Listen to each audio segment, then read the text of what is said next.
Good morning, good afternoon, and good evening, everybody. Thank you for tuning into another Supatease video, and we finally have it, the holy grail of updates for the most anticipated PvP game mode of Dragonflight, the solo shuffle or the ranked solo queue PvP format. This was a mode that I was really excited for. It was a mode that you no longer were going to be gatekept by the clicks of the ranked 3v3 ladder. You just jump in, prove yourself, what can you do, what can you get done, can you play all the different compositions and different combinations of classes. Do you have the best understanding of the game as a whole? I was really excited for it, but it has come with some big problems, some big headaches, and in this update we're going to get to find out if those problems and headaches are going to be resolved.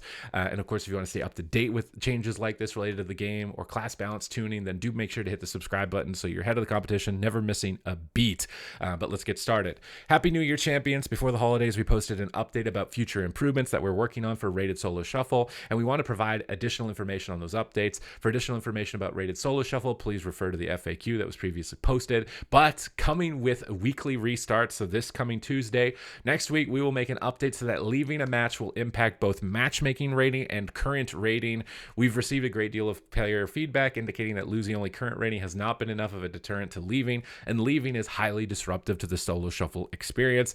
This is something that needed to be done. This is exactly it, and I'm very glad that it is happening next week. This needed to be the most ASAP change ever made to the game, because in a lot of cases, it was just more beneficial to leave the match to go up in rating than to continue playing it if you're 1-5 or 0-6. And people were starting to realize that, and more people were leaving, and the queues were already pretty brutally long. You'd sit a long queue, maybe you'd have a good lobby, but then the healer just left on the last round and you got nothing, effectively wasting your time in the queue, wasting your time and efforts in the match, and being a huge detriment to the gameplay experience as a whole. So I'm very glad and happy to see that this change is coming in. I almost wish they could come in today, but it looks like next week is going to be the closest date that they can get this in, and this should likely deter the players who are consistently losing and hopefully now correctly penalize them to the rating where they should be if they're relying on leaving in lobbies that aren't going their way consistently. 10.0.5 improvements. We have several changes coming in 10.0.5 to improve how our system handles players who leave matches. Rating will be calculated per round in games with levers. Yes, okay, another change, exactly what needed to happen.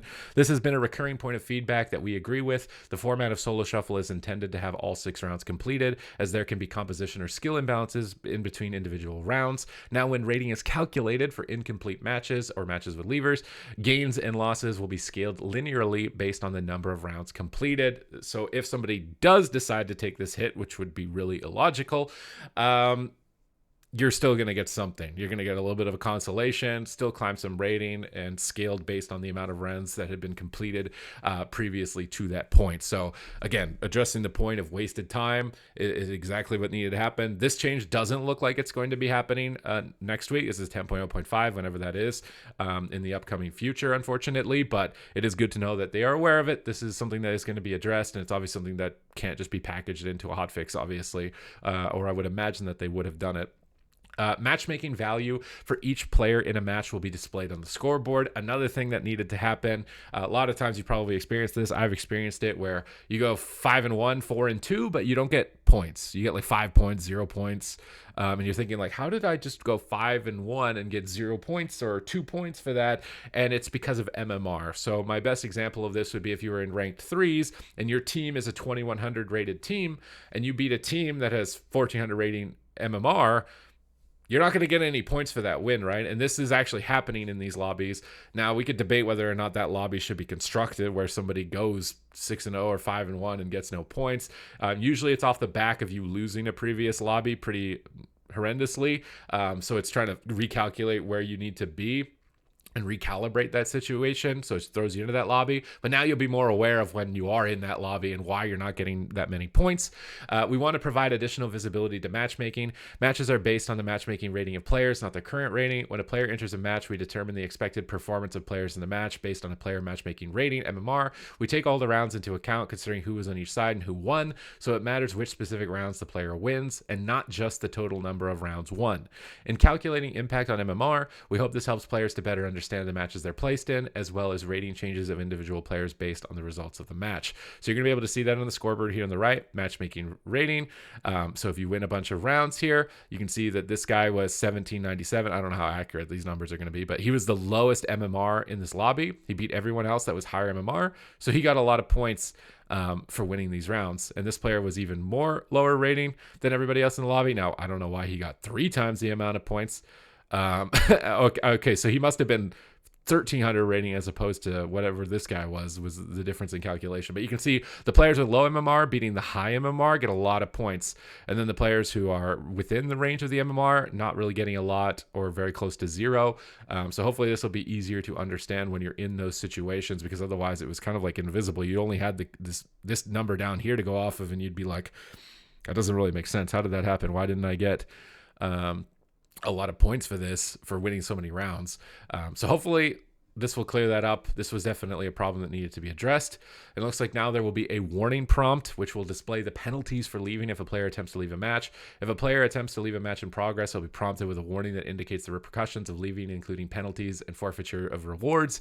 The warning will have a 5-second countdown, and the player will be required to hit accept to leave. Our intent with this change is to make the leaver punishments more visible, as well as requiring additional acknowledgement from the leaving player. So obviously you're just admitting to this being like, you're being a pain to the lobby, to say the least. But it should likely be more of a pain to you to try and be a pain to the lobby with you losing MMR, hopefully, here moving on. So players who, whoa, this is a big one. Players who leave excessively will be subject to account review and suspensions, as abandoning matches repeatedly is in violation of the terms of service via exploiting functionality to the detriment of the game environment and the intended player experience.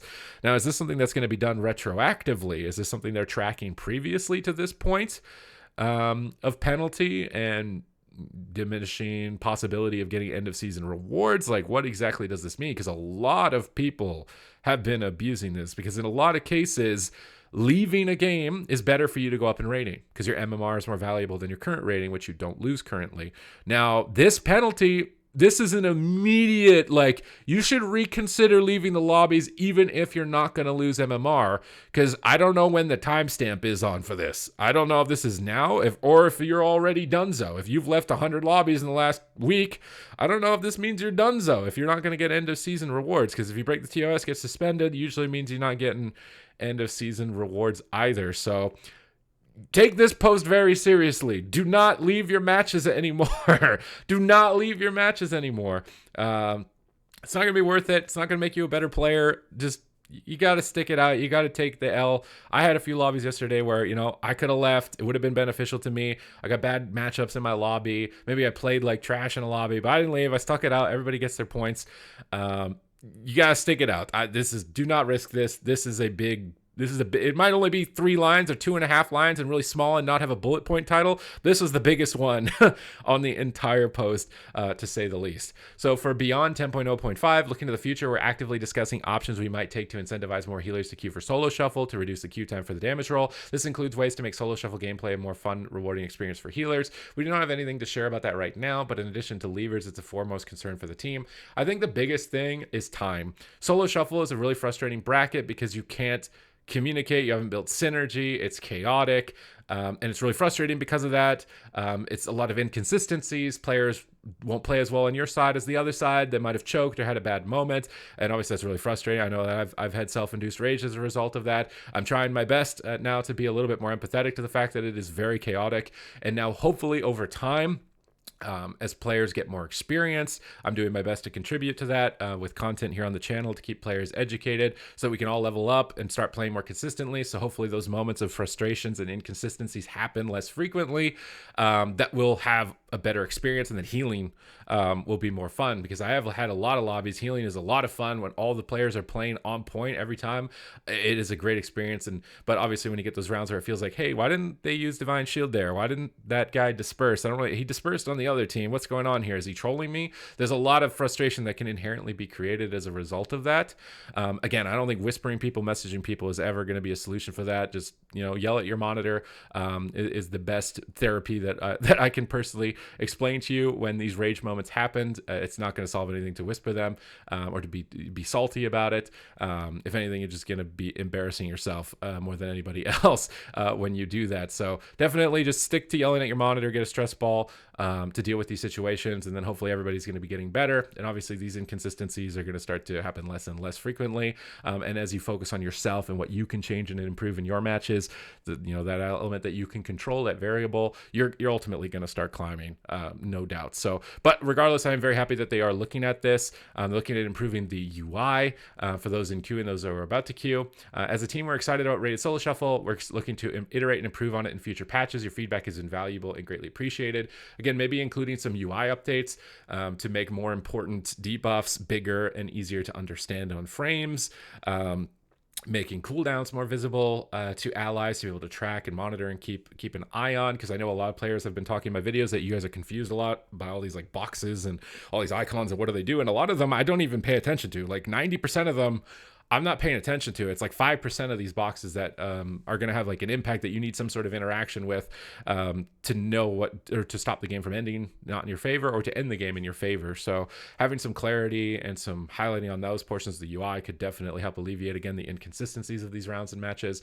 And then of course, people that are deliberately trolling, just more ways to report them, because that is one thing I'm a bit worried about in the future, is people who maybe don't leave the rounds, but when they're on your team, they're not playing the game at all. Like, it's one thing, oops, see, I didn't press disperse, as opposed to like sitting in the waiting room when they're on your team and then actually playing the game on the other team, which they got to be really low resolution thinking to do that, instead of at least trying to make it look like they're playing. But we'll have to wait and see. Regardless, this is a big addressment to problems in Solo Shuffle. This post right here, like, don't leave your lobbies if you want your rewards. I'm just telling you right now, if you like your account, don't leave the lobbies. And then of course, it's definitely not going to be profitable for you to leave the lobbies, given the fact that MMR is also going to be lost next week, and then all these other formats, so that it's not going to spite the players who were performing well in their lobbies.